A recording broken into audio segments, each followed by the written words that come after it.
I went to the flea market today and I did buy some comic books. Let's talk about what I got up next on this video from Bronzeville Comics.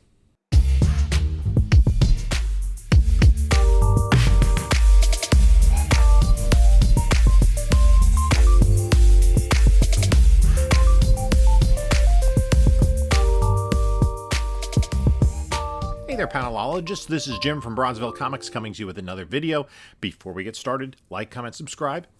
Follow us on the other socials. Bronzeville_comics on Instagram. The same thing on Whatnot. If you've not yet signed on to Whatnot, there is a link in the description. You get $10 off your first purchase. Whoever that's with. Also in the description of this video is my email address and my eBay store. So let's get right into it. I went to the flea market this morning.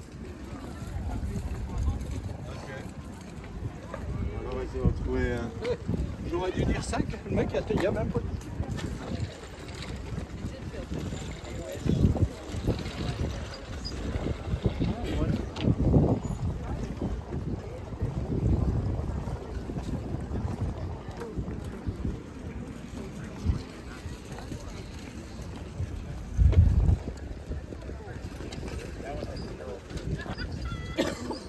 So this is what they, as I said, they refer to as the ultimate yard sale. And a couple of things. I think that, and a larger factor was that it was rainy overnight, and the forecast was a little questionable earlier in the week as to what it would be on Saturday. So it seemed as though a lot of vendors stayed away. Some of the usual vendors that I see there were not set up. There was really only one guy with short boxes or long boxes. Everybody else, it was just kind of like boxes or piles, and you had to hunt, which I enjoy because you can get some interesting stuff there. No gold there, but I did find a few things. But first, I want to open up some packages that I got. This is a Whatnot package. This is from Elite Comic Sales, Steve, who is a local guy. See him at shows, and a real good guy. So yeah, give him a follow on Whatnot. He has really good inventory. Does some good shows. So I was watching his show, and there was a book there. I don't even at this point remember what the book was, but the price was right. I just threw a bid in, and I won it. It was out early in the show, and I think he had just kind of. I actually saw him the next day, and he had been like just kind of threw the show together. So yeah, it ended up. This is nice. This is a good idea, actually, to put the padded mailer, because that's free from the United States Postal Service. It is a little difficult to get to, though. I'm going to have to be careful to not bend the comic book. Let's see. Can I just slice it?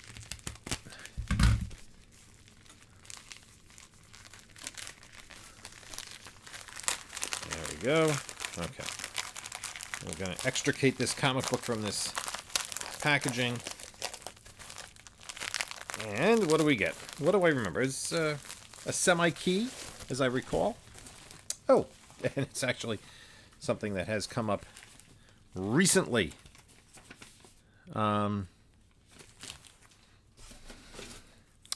It is, I'm going to take a closer look at this at my leisure, a copy of Secret Wars #3. Yeah, mid-grade. It does have some issues with it, but it was quite inexpensive, so I'm going to just put that to the side, and now I have a box I can use for shipping. Yay. I'll put that to the side as well. And then there was this other thing. I had seen this on eBay. It was a new listing. It's a book that I had gotten, I've had recently. It's kind of a weird shipping. It was like in this Amazon Prime reused box. I don't think the seller was a comic book person, and the shipping tells us that. The book is lower grade. It's a key. It's a weird key.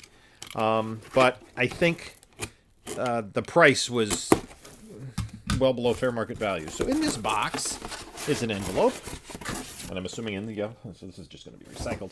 In the envelope is a comic book. What's the easiest way to get at this? Oh gosh, there's some serious glue here. Maybe I can just rip it. Yeah, that should work. I don't really want to risk the box cutter and cutting it. So I think I can just open it up this way.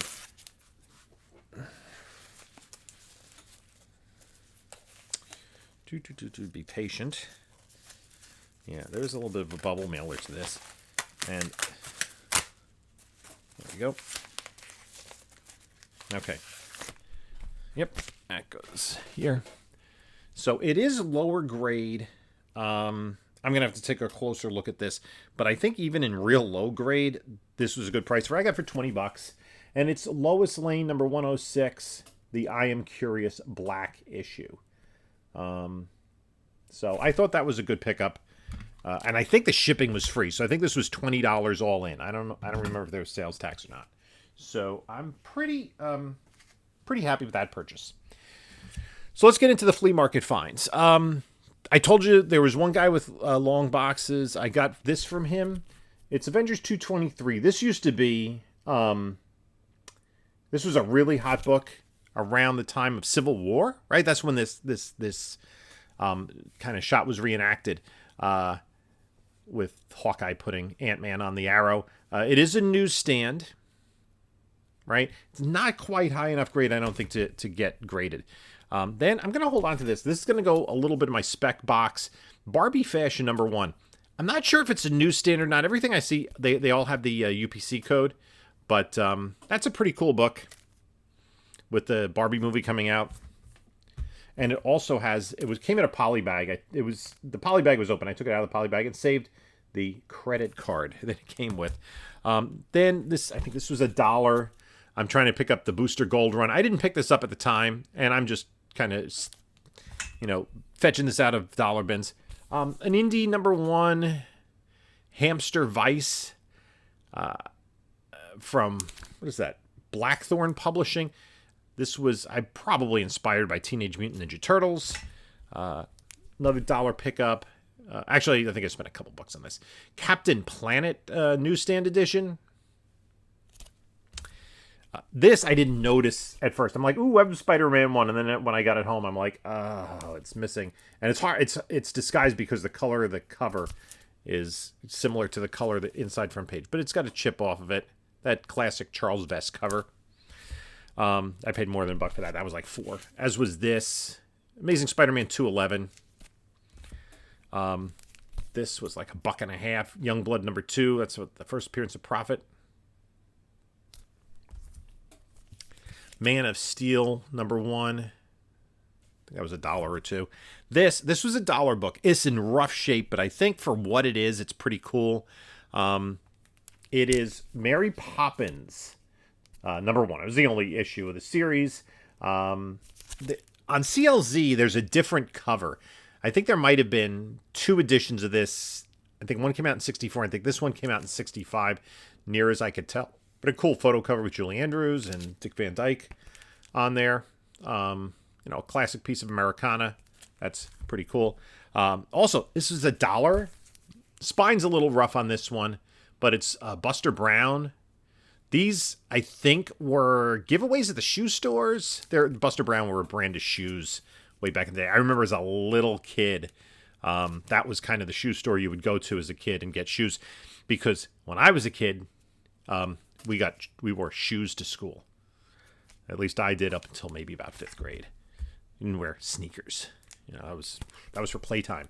And then this I also got. I think this was $1 as well. This classic cover, Legionnaires number 16. This Dream Girl cover. Shadow of the Bat number 1. Morbius number 1. This could be gradable. It's a little bit south of $100 in a 9.8.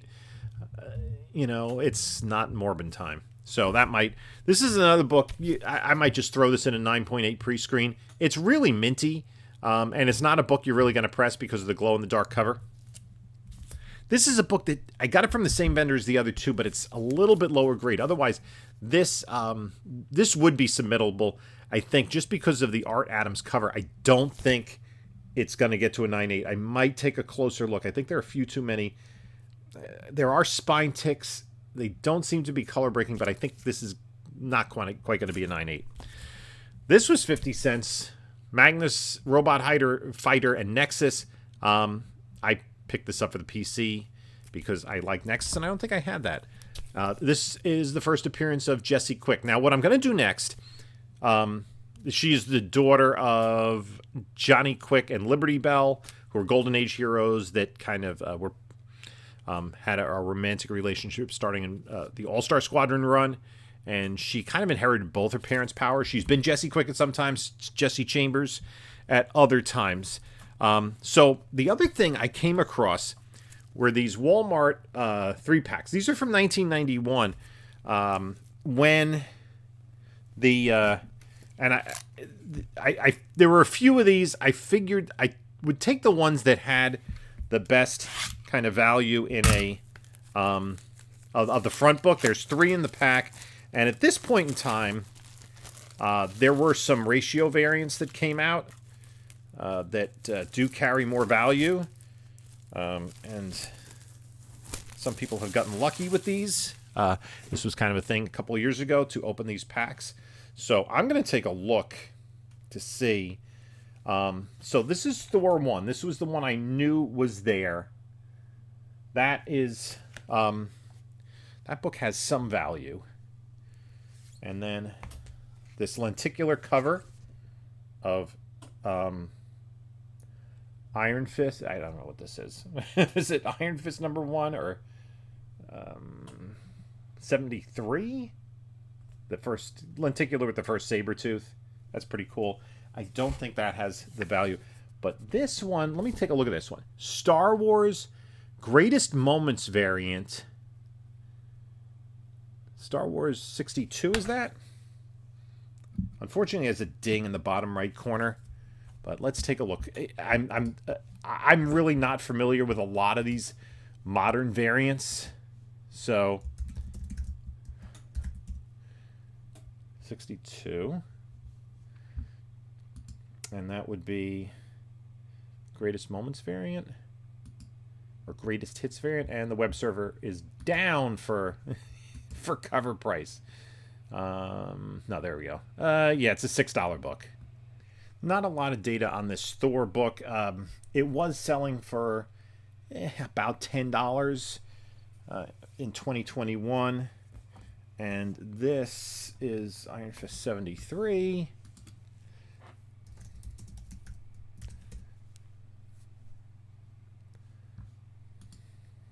The lenticular cover is just worth a few bucks. Or is that the... That doesn't really matter.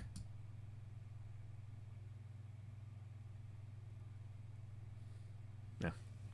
Okay, so we have another of these Walmart packs.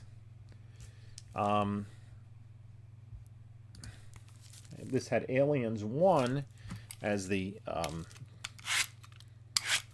book we could see. So let's see what else we have here. Yeah, this hasn't really been a YouTube thing for like a year or so.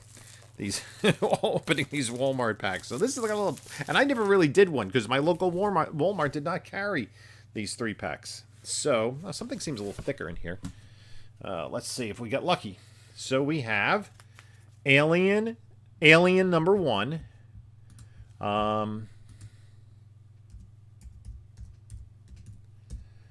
That is this is from 2021, I guess. It is a variant, but it does. I don't think it's a ratio. Oh wait, no. It is the Walmart exclusive. That is, it's like a $3 book, maybe a little bit more. A 9.8 at one point in time sold for $65, but not a lot of sales to back that up. So I don't know that I'll take a deeper dive into that. The second book is Fantastic Four, number 24. Fortnite Nexus Worth War. Second printing.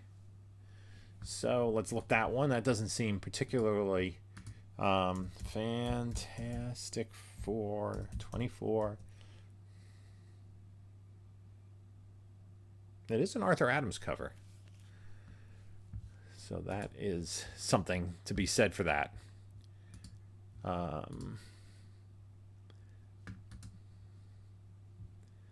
Yeah, the Arthur Adams second printing is a 9.8, sold for $1.25, but that was back in 2014. Yeah, that doesn't seem to be a terribly exciting book today. And then the last one is Empire #1. That is a variant by Finch. This does have spine ticks on it, though. Is that just Empire?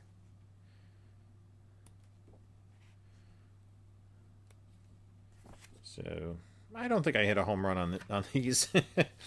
Yeah, just Empire 1. Finch variant.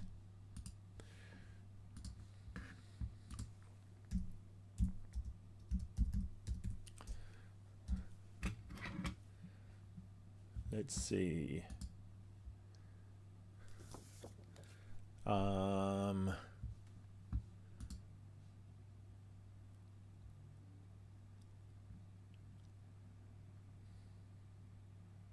There it is. It again, this is not, it's not a ratio variant, so it's about a $3 book. So nothing really exciting in those 3-packs. I took a little bit of a gamble. That was, about the most excitement I had at the flea market today, because there just wasn't a lot to go through. So I think I spent maybe about $60 for this pile, all told. I was a little disappointed there weren't more comic folks there. And as I was walking around, I would see other people knew me from the channel, and be like, you see any comics? I'm like, no, I didn't. I've had much better luck at this show in the past, at this flea market. So a little bit disappointing, but got me out of the house for a few hours. And you never know what you're going to find. That's the thrill of the hunt, that every once in a while you come across something really cool. So, and you can see I still have the sunscreen in my ear. So anyway, that's it for me today. Let me know what you think about this little haul here. And this, in the meantime, you can take a look at a couple of my other videos here. And this is Jim saying until next time.